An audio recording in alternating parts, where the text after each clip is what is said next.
Welcome to We'll See You in Hell, the podcast now part of the FANGORIA Podcast Network. For more info about this network, including other programs or how to follow our show and find past episodes of We'll See You in Hell, visit fangoria.com. And that is the same old intro I've been saying for 2 full seasons, and it has not changed for episode 1 of our 3rd season, which this is happening right now. This is it. We're kicking it off. Very excited. Episode 301, as they'd call it in the TV biz. Yes, 301. Not 301. No. Season 3, episode 1. Really, And, we're just calling them seasons because we very quickly lose interest and have no attention spans and keep changing the format. Yeah, but it's good to be back talking about movies again, and we're sitting here as usual. Sure is. On a summer afternoon. We've got drinks. Joe prepared us both a Tom Collins. Yes. As if he were a southern plantation owner. I'm dressed like Django with a blue suit with frilly white neckerchief. Right, and the Spurs. Don't leave the Spurs And the Spurs as well. America is in the toilet. It's Friday, a couple days after the 4th of July, and since Independence Day, not that the world was going great by any means, but we've really taken a sharp turn downward. And I agree. That movie was a true disgrace to the business. To Independence Day Resurrection? Yeah. Insurrection? I didn't see it. I heard it was terrible. Heard it was unwatchable, yeah. Which, I didn't think it looked that bad. I hate the first one. I didn't think it looked that bad. Oh, I like the first one quite a bit, but I saw it when I was 16. You like the first one quite a bit? Saw it when I was 16. I mean, no, it's no excuse. That's prime time. It's no excuse. As I always say on this thing, most people like Independence Day. Have we talked about Independence Day? No, I just you always are like very dismissive of things that the entirety of America loves. Right. I thought Independence Day was a pretty entertaining action movie. Well, the entirety of America loves People magazine. That's true. I'll read a People now and then. Well, then you'll like Independence Day. This is the problem. I liked that it had 30 stories and it kind of kept you like, you never got too bored with any of them. I like Judd Hirsch. I like Jeff Goldblum. I'm a big fan of Jeff Goldblum. I'm a big fan of Judd Hirsch. I'm a big fan of Randy Quaid. Sure. I'm a big fan of Vivica A. Fox. Oh, boy, yeah. Playing a stripper in that one? And I'm a medium fan of Will Smith. Yeah, I'm fine with him. He was much more likable at that time. I'll tell you what I'm another fan of. Bill Pullman. Indifferent. But I mean, you pull a great cast together, it doesn't make for a great movie, evidently. It was a huge smash. I thought it was fine when I saw it. I prefer Mars Attacks. Another terrible movie. Well, I really enjoy Mars Attacks to this day. That's the worst CG I've ever seen in my life. I mean, it's just horrific. Didn't bother me. It's just horrific. Didn't bother me. The only character I like is the guy that's like, annihilate, kill. The crazy general. Oh, who's that? George C. Scott? No, but it should have been. It's like he was. Oh, Rod Steiger. Yeah, I felt that Tim Burton was clearly trying to do his Doctor Strangelove, and didn't happen. No, but I thought it was a fun movie. Who else is in it? Marty Short, Jackie Nicholson, Sarah Jessica Parker.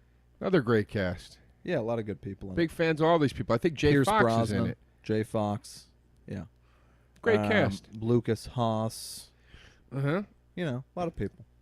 Well, that's 2 bad movies that you like and are incorrect about. We haven't even gotten to our topic of the day. For those of you that haven't been caught up on what the format change is we're back to talking about movies again. Last season it was all sins. Now we're talking about movies. And we're not watching the movies. We're just discussing a different movie each episode that falls under the umbrella of, horror, sci-fi, fantasy, anything that would be in some way related to Fangoria, the magazine. And for this first episode, we've chosen one that we've had much debate about off the mic, and now it's time to have it on.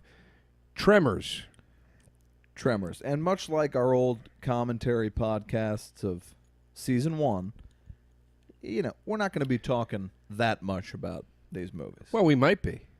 Because I think you've only seen Tremors the one time, right? That's all I needed to see. Didn't I introduce it to you? You did. Okay. Yeah. You're the one I can blame for wasting 2 hours of my life with that movie. Tremors has always been a favorite of mine. Explain to me why. One of my big debates that I always wonder about is if you see a movie when you're 10, or like we just discussed Independence Day, and you love it, that kind of means you're going to love it forever. You don't see its flaws when you watch it as an adult. You watching Tremors at age 49, however old you are now. I mean, look, if you want to start throwing early cheap shots because you're going to lose this debate, you can, but it's unnecessary. I just don't. I don't know. It's hard to say, but I think Tremors, watching it now, is every bit as fun and enjoyable as it was when I was a kid. Now, granted, it's going to be more fun to a kid because it's scary without being terrifying. It's a comedy horror, but the chemistry between Kevin Bacon and Fred Ward is off the charts. Off the charts. Love the two of them together. Off the charts. Off the charts. A term I would reserve literally for like Jack Lemmon, Walter Matthau chemistry. You're saying that they're at that level. I'm saying they're a little below it. Okay, just a little. Okay, but I'm saying they're electric together. Okay. Bacon and Ward. I think that the jokes, the dialogue is way funnier than it needed to be. The scares are not terrifying. They were to a young boy when I saw it. But, you know, the monster effects are pretty good. The story is pretty good. It spawned a bunch of sequels that are terrible. I don't argue that. But Tremors, again, is a movie that many, many, many people have a great deal of affection for. And it really threw me for a loop when you just flat out didn't like it. I thought, I'll introduce Joe to a real gem in the horror genre. And he spat on it. I didn't. I don't consider it a horror movie at all. At all. I consider it like an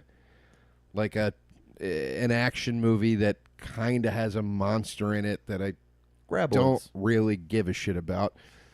Giant worms aren't scary to me, but whatever. I've never been a fan of the. First of all, I've never been a fan of the giant insect or giant organism horror movie. Giant ants attacking, or giant spiders, or or overrun by worms. Whatever it is, I'm not a fan.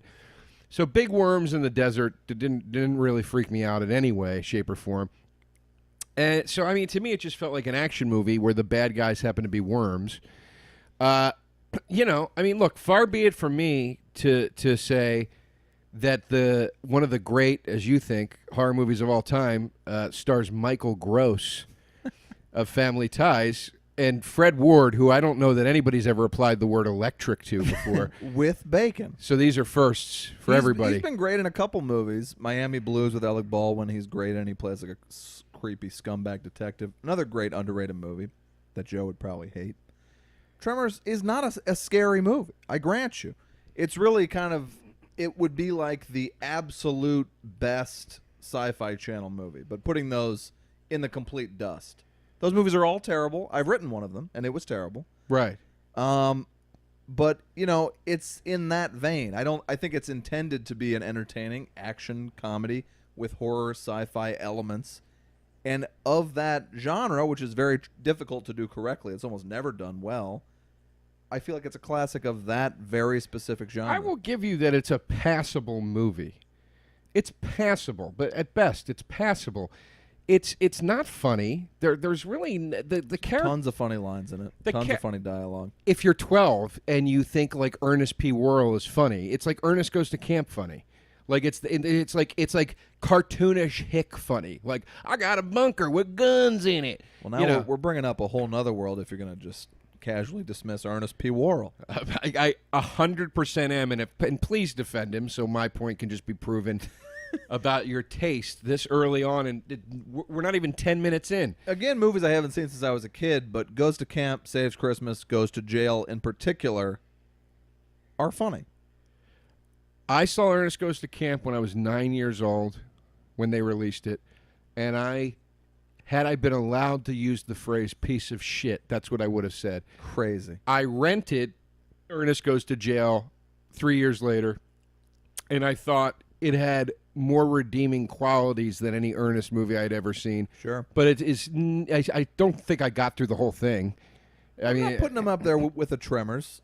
I don't really see the comparison, but Michael Gross and Reba McEntire play gun nuts in a bunker, which is really more timely than ever. I mean, again, and it's no offense to Reba McEntire. Anytime she's acting, I don't even want to see it. She's great in Tremors. She's, to me, fine, funny. They're not getting a top-shelf cast because it's, I think, not only clearly a B movie, but intended as a B movie. It wasn't a B movie, though. It was released in theaters. Yeah, Kevin Bacon was quite famous at the time. As sort of an homage to, like, drive-in movies. It destroyed Michael Gross's career. That was his big chance to transition after Family Ties, and they were like... Well, no, Tremors did okay, but he was like the fourth lead in it. It wasn't falling on his shoulders. He carries the series now. Well, yeah. Gross was... a series which has now introduced Jamie Kennedy into the cast. Now, you apparently watched that one? I tried to watch Tremors 5. It was as unwatchable as the other sequels. Tremors the first 2... one is watchable. The other ones are unwatchable. Tremors 2, I remember right off the bat, they have one of the Tremors is walking around like a dog. And I thought, well, your entire premise is that these things are under the ground. The tagline for the first one is, there's nothing new under the sun, but under the ground, ... Sure, yeah. Tremors 2, they immediately have them up on their feet like dogs. So whoever's guiding the Tremors franchise is obviously an idiot. Now it gets interesting to me. Terrible movie, but now you got a worm dog. Now we're talking. This is a monster. I like that they flew in the third or fourth one. Did they? They had flying ones. I only saw 2. And what happened is the birds, the underground graboids beget the ones on the feet, the dog ones, and then the dog ones beget the pterodactyl ones or something, and then the pterodactyl ones shit out eggs and they become the graboids again. It's like a circle of life. The first one was written and directed by Ron Underwood, who did City Slickers. I'm a big fan of that movie. Me too. Heart and Souls. But the guy does like light comedies. What's Heart and Souls? It was a really fun Robert Downey Jr. movie where he dies and he's got like Herman's Head style ghosts that follow him around. Oh, I remember that movie. Kind of fun.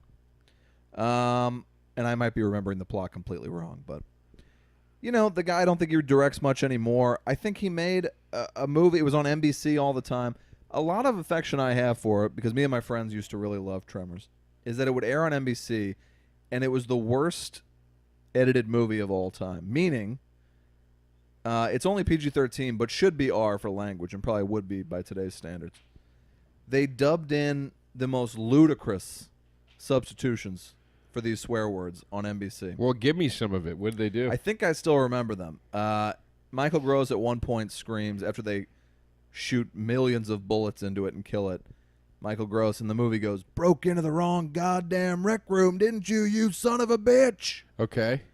On NBC, he goes, dubbed with apparently a black man's voice. It starts out gross. He goes, "Broke into the wrong," then a voice goes, "Goldern. Rec room, didn't you, you big jerk?" Big jerk. Big jerk. You can say other things on NBC. Why wouldn't they just change it to son of a gun? I have no idea. And there was a lot of that in there. If you get a chance to see it edited, it's on USA sometimes now. I believe Kevin Bacon is doing a series of Tremors now. They're doing a TV series, and Kevin Bacon is appearing in the TV series. Yes, I read that. Okay. I mean, do we need a TV series? What the hell is going on with this business that a movie isn't good enough to spawn sequels that go into the theater, and now it gets a TV show, and the guy that said no to all of it is going to come back now and do the TV show? I'm baffled. I mean, the fact that Bacon would do this makes me think it must be pretty good, because he had that successful television show. His movies are still... He's still in movies. His show didn't do that well. That recent one, it only went like 3 seasons. I thought it went fine. I'm not shitting on the guy. I'm just saying, you know. People don't remember, though, that Kevin Bacon and his wife, Kira Sedgwick, were taken by Bernie Madoff. So chances are he needs some money. All of his money pretty much was taken by Bernie Now, old Madoff. Sedge, she was in a hit TV show.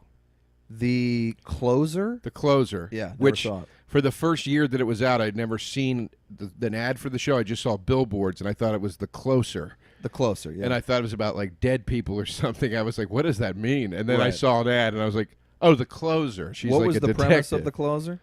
She closed cases, I guess. She's like a no-nonsense detective or something, or she's the Real district mom attorney. I always loved Something Sedgwick. like- She's got an underwear scene in Singles that really haunts my dreams.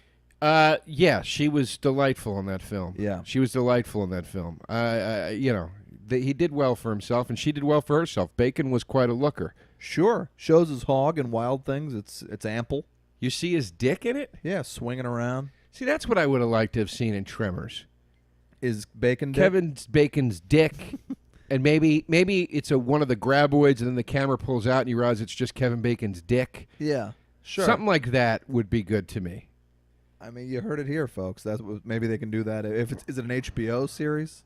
No, but I think I could. Let me see if I can get staffed over there. All right, you probably could. I don't think so. And then here's you in the meeting. I'm a huge fan of the original. I course. love the series. Yeah.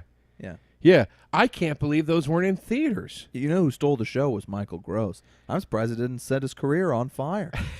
And the chemistry between Ward and Bacon, off the charts. Off the charts, he says. Yeah. Followed by describing the movie as fine, which is what you did. Tremors? Yes. No, I would never say You Tremors said it's is a fine movie.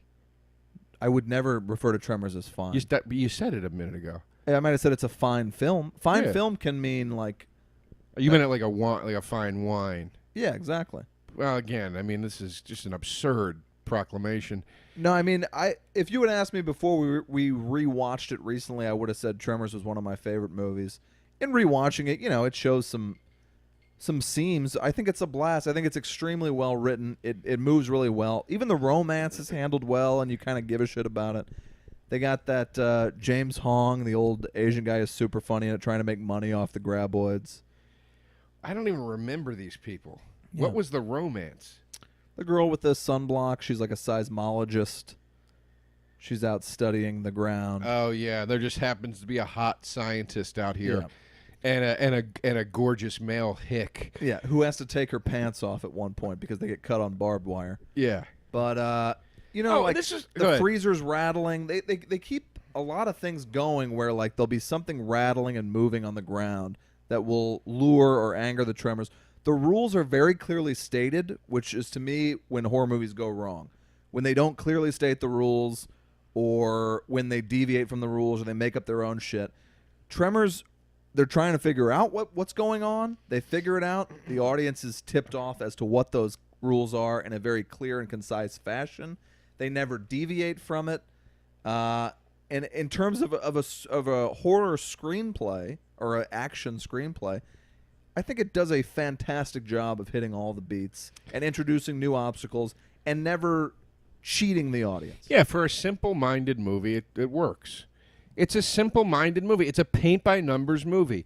It's I would completely disagree with that. It's so much better than it has to be, and that's not what Paint My Numbers is. I disagree. I think that is a movie that started with a title, and they worked out from there. And it was one of those in 5 minutes. Oh, it's so simple.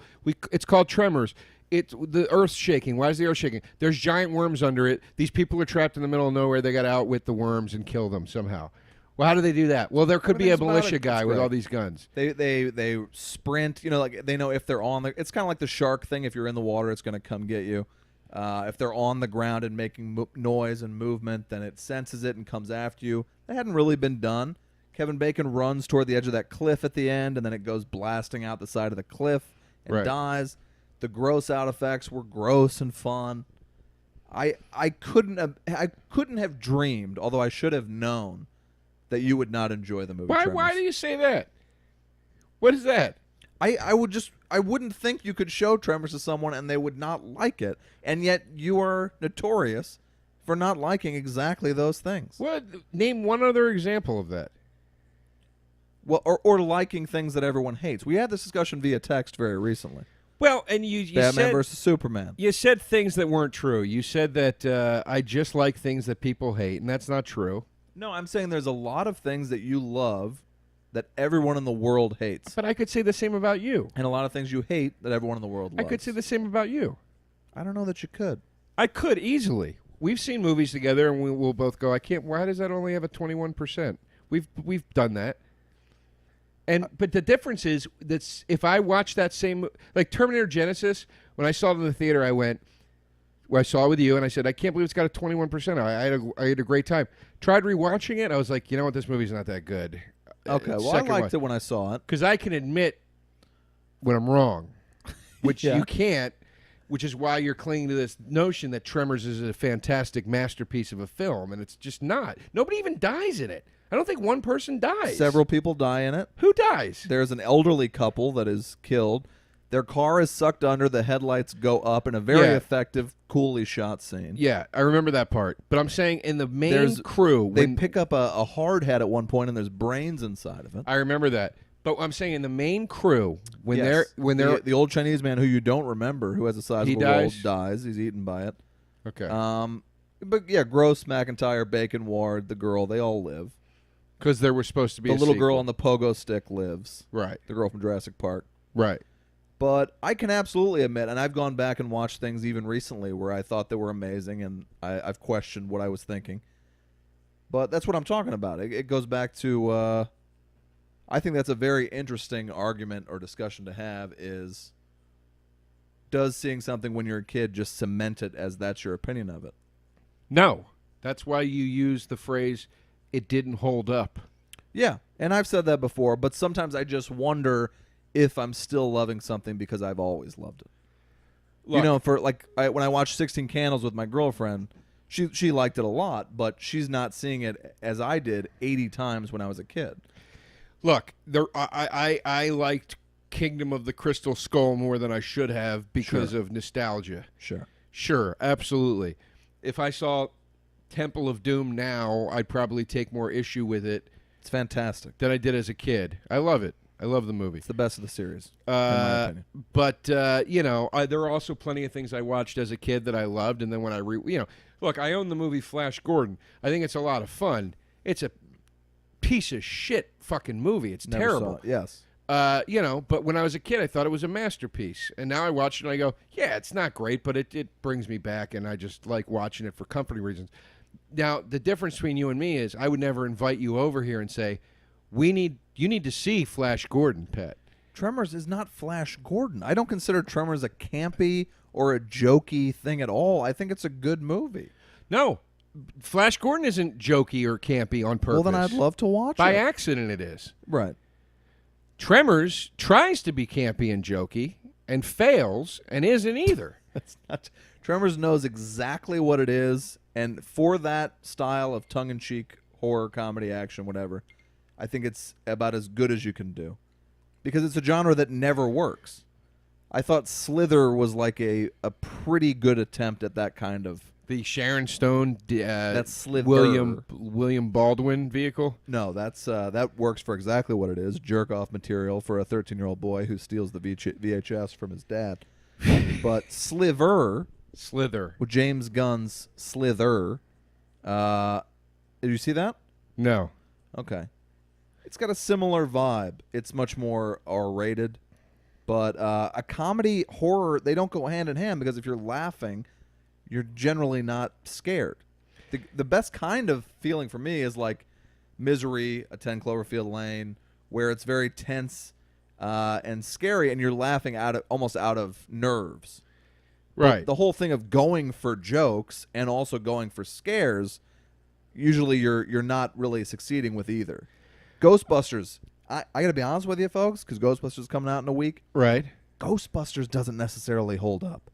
The original film. It's good. It's very entertaining. It's not a great movie, folks. Well, that's always been my argument with...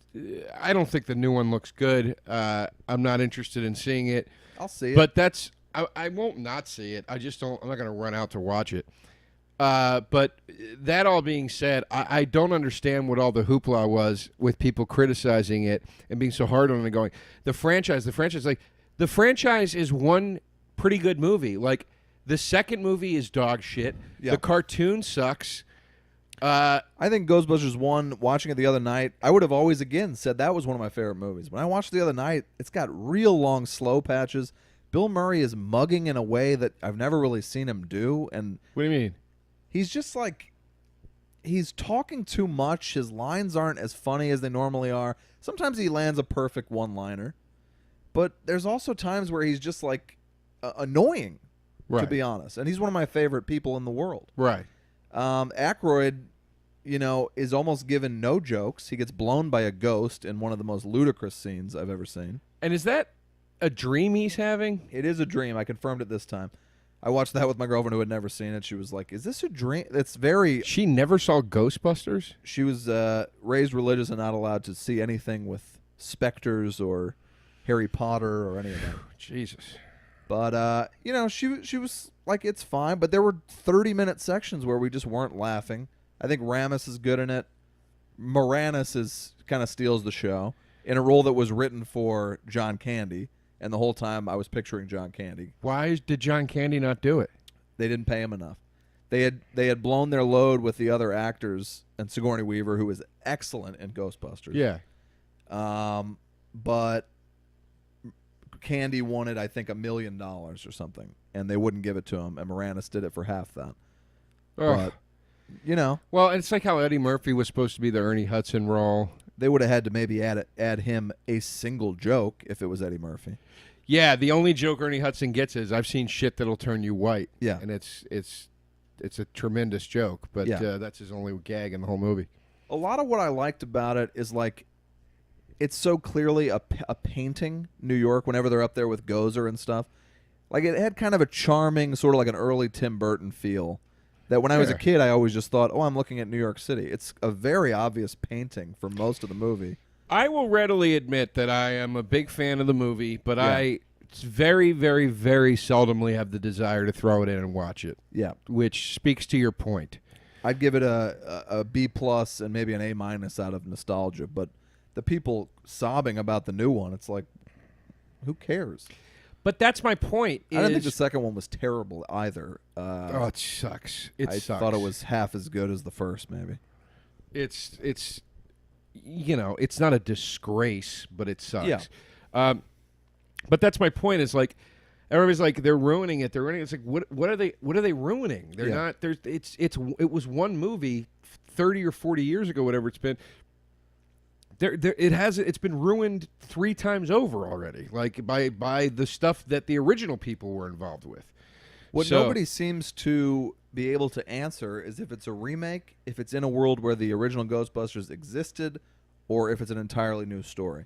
Because the trailer goes library, Black Ghostbuster comes in and joins the crew. I'll tell you what it is. It's the exact same thing. I'm going to tell you what it is. All right. It's a remake, and the powers that be know that remake is a 4-letter word, essentially, with fans. Yeah. So to get around it, they keep skirting the issue and saying, it's a reimagining, it's this, that. It's a fucking remake. Yeah. It's a fucking remake, but that word has such a curse attached to it that you can't say that, so they're saying all these other words. It has to be a remake. It and is. Then they got the hot... The goddamn Hemsworth Stay Puft playing Annie Marshmallow Man is in it. Is that true? Yeah. I haven't seen him in any of the trailers. The latest trailer, he gets shot in the dick and goes, ah! Yeah, the Marshmallow Man's in the movie. So is Slimer. I mean, what are we doing here? Patton Oswalt tweeted today or yesterday he saw a screening and he praised it. He said it was funny and great and scary. And he said there's a post-credit scene that's supposed to be amazing. Okay. I'm excited to see it, honestly. I think all 4 of those women are extremely funny. And, I didn't love Spy, but Paul Feig has done some great shit. I'm excited to see it. I like The Heat. I did not like The Heat, but I've been told I should revisit it. I don't know. I enjoyed The Heat and, Freaks and Geeks, obviously. The comedy of The Heat and Spy and almost all movie comedies nowadays is telling people you look like a homeless man fell into an ugly bucket. You look like if Burt Reynolds got kicked in the nuts by a cleated boot. Right. And that's all. Every joke in Spy was you look like or you smell like. Right. Ghostbusters is probably going to be a lot of that. You look like to ghosts. I saw Mike and Dave Need Wedding Dates last night. I was telling you before we started. I got to tell you, folks, it's a funny movie. I'm sorry. I know it doesn't look funny. I just don't understand how. So, at 11 o'clock with a packed house, it's written very well. It's directed very well. It doesn't have that thing when you're watching like two guys trying to fuck girls where you're just kind of grossed out the whole time. They're like, you like them. I think Adam Devine is funnier than he's ever been. I think Zac Efron is fine. The girls are funny. It's a funny movie. But there are so many you look likes in it that in the post-credit outtakes, they show you 20 alts for each you look like. Right. You look like a waffle that got... Well, this is what I'm saying. This is why you confuse me. It's lazy. With your words. Okay. You confuse me. You're saying it was a funny movie and you enjoyed it, yet you're saying it's riddled with the thing you're tired of. I can both praise and criticize. It doesn't make sense. Pick a side. There are some you look likes in it. It's not like Spy where that's all the you dialogue. said there were 20. There's That's probably a 20 lot. in there. That's a lot of you look like jokes. In a 2-hour movie. But because there's a lot of you look likes, that doesn't to me negate the really funny stuff that's in it. All right, fair enough. I'll tell you an underrated movie that I saw recently that I thought was very funny was Hot Tub Time Machine Part 2. I think we talked about it on this show. Both those movies are very funny. Written by my dear friend Josh Heald. We did talk about it on the show. My apologies. I can't remember. And you know what? Honestly, Hot Tub Time Machine has some you look likes as well. Not a ton of them. The first, and they can be funny if they're accurate. They can be funny. The first time I remember it was in Knocked Up, 40-Year-Old Virgin. The beard thing. You look like Serpico. You look like whatever. If it's dead on, it's funny. When it just seems desperate, it's not. I don't know why that's all joke writing is nowadays. But for me, if a movie attempts jokes, I'm willing to sort of look the other way. Yeah, they do a few in Deadpool, which I thought were unnecessary. Tons. Yeah, T.J. Miller does a bunch. And Mike I and enjoyed Dave, Deadpool. It's a funny movie. I also saw The Shallows. Blake Lively and the Shark. Couldn't have less interest in it. Blake Lively looks fantastic. It's almost like a one of those old Sports Illustrated VHSs. And it's moderately suspenseful and entertaining. It's quick. It's so basic. A girl's like, I'm going to take a surf. Shark has her stranded on a rock for 90 minutes, maybe 80 minutes. Again, I'm willing to kind of give a movie, if it's doing an okay job in its genre in this day and age, a bit of a pass. I think The Shallows is fun, and I think Mike and Dave was a much better than average comedy. The Shallows to me is just a revisit to Deep Water, which, Oh, no. Deep Water was doing the fake documentary shit, right? No, Deep Water is about... Wasn't that doing the... Oh, I'm thinking of Open Water. No, Open Water. That's what I'm talking about. Are you thinking of Deep Blue Sea? I'm not, no. But Deep Blue Sea is also... sharks. LL Cool J? Open Water is two people stranded as Shark Circle, and what's going to happen? That's Open Water, yeah. Yeah, it's the whole movie. Wasn't that was it just so low budget that I thought it was supposed to be a documentary? I mean, I can't imagine how it's a documentary when it's two people stuck in the water the whole time. That's true. I can't remember, but Open Water was boring to me. The Shallows, I thought it was boring too. That's why I don't want to see The Shallows. Shallows is very well shot, and I like looking at Blake Lively, and the shark stuff was moderately suspenseful, and I liked it. Now, the surfing shots for some reason annoyed me in the trailer. Okay. Where she's, I don't know. Look, I don't like a lot of things. I'll admit to that. Yeah. No, I really try to overcome my desire to, like, they had that great South Park about you hit a certain age and you hate everything. And I feel that rising in me, and I try to kind of push it down. But I think that, when I hear people are like, but what, and, everyone I know does this, and I'm sure I've been guilty of it too.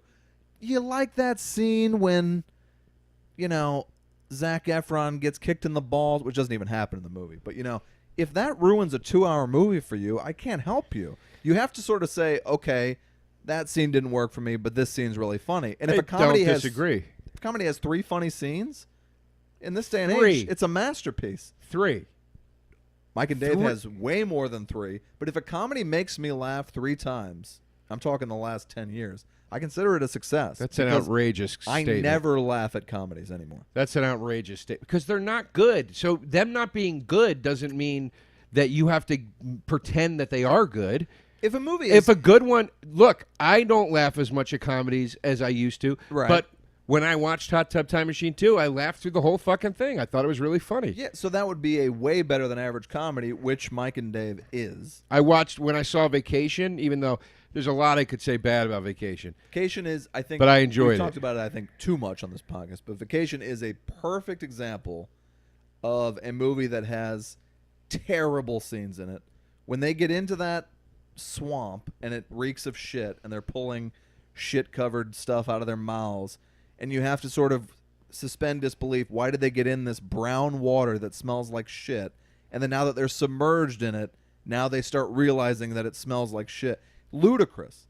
Right. You know, it's a terribly written and performed scene. It's disgusting. There's gross out stuff in that movie that's way too gross for a comedy and doesn't work. But then at least half of that movie is really funny. So to me, that is a huge success. I enjoyed the movie. This is the first podcast we've done since I've seen it. I enjoyed the movie. I thought it was funny. I watched it with my parents. Okay. It's a good thing to watch. At least with my folks, it was a good thing to watch. Right. Those were not my beefs. My biggest beefs with the movie, my two biggest beefs with the movie were it's way too gag heavy, where stuff doesn't make sense. Yeah. Why is there a button that makes the windows explode on the car? That's just stupid. Yeah, exactly. It's not a thing that would ever exist, ever, ever, ever. It's just dumb. So that too gag heavy, and they ruined the characters, I thought. Except for Rusty. Helms and Applegate are terrible. No. I was fine with Applegate. I was fine with Applegate. I was fine with Helms. Applegate seemed bored, and Helms, I think, tried so hard to not be Chevy Chase that he was nothing and unlikable. I was fine with Helms and Applegate. I was fine with that. I didn't like how suddenly Rusty was the mirror. This is what was wrong with the characters. Rusty was suddenly the mirror image of his dad, which made no sense. Right. Rusty was always not like his dad. He was always rebellious. He was always like a poon hound. Yeah. That's always the way they did Rusty. And that for some reason, they just threw that out the window, and now he was... Well, now Clark was a poon hound as well. Yeah, but he was exactly... He wasn't nerdy, though. That was the whole thing with Rusty. And his dad was nerdy, and that's where the disconnect was. He chugs the beer in the first one. Yeah. In the second one, he's fucking going after those French girls. Right. Okay, so that's that. Audrey was like the smart, well-read, sophisticated daughter. Yeah. Now she's like this bimbo who is fucking this beefcake, and then they tell you later they cheat on each other, and you're like, yeah, that's not what Aubrey would be like. Like, she was always like ahead of her. She was always wiser than her years. In the first movie, she like smokes weed. Yes, you know. But why can't you just look at this new movie on its own terms? That doesn't bug me at all. If they want to go the same in new characters. Direction. Yeah, but it's not. You don't. It's a true. Sequel. It's a sequel. It just, that to me, whatever choices they want to make 30 years after the original doesn't bug me. All right, well, let me keep going. All right. I don't like the twist of Clark Griswold now being like a sociopath. Yeah. Who's like, Clark Griswold wasn't clueless. He wasn't, he was nostalgic and nurturing or whatever you want to call it to a fault. Yeah. And the things that blew up in his face were because he was trying so hard to do something right. To have the best thing possible for his family. And in this movie, he's like a fucking psychopath. I agree. Beverly D'Angelo, would she have one line? It was like, I don't even know why they had her in there. Chase looked ill in the remake. He did. So those were my... And then also, too, he opens the garage door. Now, granted, I got excited when I saw the car from the first movie. Sure. And Vacation plays, or Holiday Road plays. Holiday Road, baby. But the car was destroyed in the first movie. How does he have the car? And also, they just happen upon the bed and breakfast where his parents work. They don't mention that at any point before that. Like, we're going to see grandmom and granddad. Like, that's what it should have been. Along the way, we're going to visit the grandparents. Yes, and of course, the pep talk from Clark to Rusty should have taken place way earlier in the journey. They were already at a breaking point. It's like they'd been at the breaking point like 4 times. Comedies, I have sold 2 comedy screenplays, neither produced, as of now. they are noted to death. There is a very good chance that the people who wrote it had way better instincts that were just kind of shut down. For me, Vacation is a very successful remake, and there's stuff I hate in it. My point is... It's not a remake, though. It's a sequel. It's a sequel. Okay, sequel. It is. But, I mean, there's a difference. That needs to be noted. So, yeah, I guess that's true. So what is... I forget that. What is Ed Helms? He's not Clark Griswold? He's Clark Jr. He's Rusty. Yes. Oh, yeah. Okay. Well, look, it's been a while since I see it. You saw it a week ago. Well, I mean, but how could you forget? Who did you think Chevy Chase was playing? Now I see. Give me one I just went through every character. Now I got it. Yes. So you're saying when you were talking about Rusty and Aubrey, you were talking about Applegate and Helms. Rusty is not married to his sister, first of all. Oh, Aubrey is Leslie Mann. Yes. All right. And I'm saying... I forgot that detail, yes. It was disappointing to me that Aubrey, who was always this sort of, like, world... She always had a bit of a worldly knowledge to her as the daughter. She was beyond her years. Yeah. She gets, in the second movie, she's got like a 45-year-old alcoholic's depression. Yeah. No, You know what I mean? I assumed that you were talking about the kids. But the two boys in Vacation, whatever their names may be, in the new Vacation, are hilarious. I like and them quite a steal bit. The fucking show. Do you know what I'm talking about right now? Now I completely understand. I'm not convinced. Yeah, no, I completely get it. Yeah, so don't reduce Aubrey to like a girl who's like just fucking some beefcake. She's fucking Chris Hemsworth. Yeah, and then like later in the movie, her dad and mom are like, oh, they just cheat on each other all the time. It's terrible. Yeah. And it's like, and they don't even care. It's like, no, this that's is like not sad. Yes, I agree. Yeah. I think I definitely knew what I was watching. I watched this movie literally over a year ago at this Really point. not an excuse. I mean, it's like. But they call it Vacation as opposed to, like, that's why it's a little confusing for me. The first one is also called Vacation. There's a scene in the movie. I got it. And I got it when I where watched he it. explains why this is different than the original Vacation. There's literally a scene where he does that. No, Joe, what you're not getting is that you watched this movie a week ago. Pat. And I watched it a year ago. I got it now. Of course. Yes, Clark Griswold is that. So in a year, are you going to go, man, that Force Awakens, what a weird remake that was. Maybe. I sort of viewed it as like a reboot anyway, because I definitely look, even now that you're telling me, I'm like, Leslie Mann was playing Audrey Griswold? Yes. I get that, but that's not something that's really... It's terrible casting. Because when I see not Vacation, one of the Audreys looked like Leslie Mann in any not way. at all. Ed Helms, it's kind of believable that he's Rusty. Juliette Lewis doesn't look like the girl from either of the other ones. But they all have dark hair. They all have dark hair. Hey, maybe she dyed her hair. I'm saying what started this whole thing is you got to kind of like let shit go, especially with comedy. The only thing that matters to me with a comedy is did I laugh, and I laughed quite a bit in Vacation. Now, a comedy can be horrifically bad. I think Dirty Work is a disastrously made movie. Yeah. Directed by Bob Saget, who never directed again. It's a terribly made movie. I howl laughing all throughout. Yeah, it's so great. it's a great comedy. Right. You know, I'm saying you got to kind of go into a movie with an open mind about certain things and know what kind of movie you're watching and et cetera. And many people can't. I'll try to do that. I'm not saying to you. Listen, no, to people. I will try to do that If when I I remember. when I watch Tremors 5, which is a remake of the first Tremors, even though it's called Tremors 5. You have to know I'm not vouching for anything in the Tremors franchise. I'm making fun of the fact that you don't know the difference between a sequel and a remake. I got it. And of course, they go to visit Chevy Chase, yes. But I did not remember Ed Helms playing Rusty until now I think about it. Yeah, of course he was playing Rusty. He did not seem anything like Anthony Michael Hall, which was your point.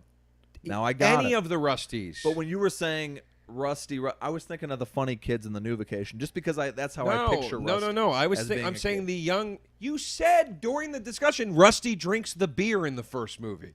Yeah, I know that's what Rusty does, but to think of Anthony Michael Hall growing up to be Ed Helms makes me a little sick, and maybe that's why I'm forcing it out of my mind. Drink before you got here today. I came straight from work. I've had a single drink, and there was nothing in that iced tea when you walked in except iced tea. It's from Starbucks.